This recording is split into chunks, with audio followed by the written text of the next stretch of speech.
మడమ తిప్పే అలవాటు లేదు, మాట తప్పే అలవాటు లేదు.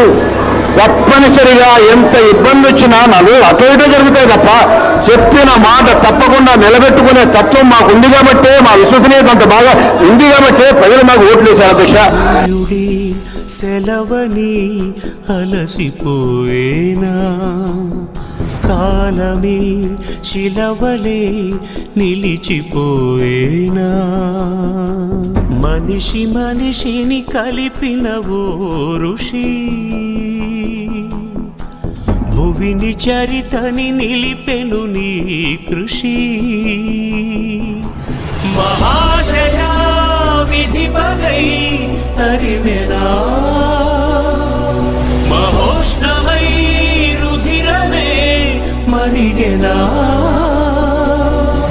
ఆగిపోయేనా త్యాగం కదా.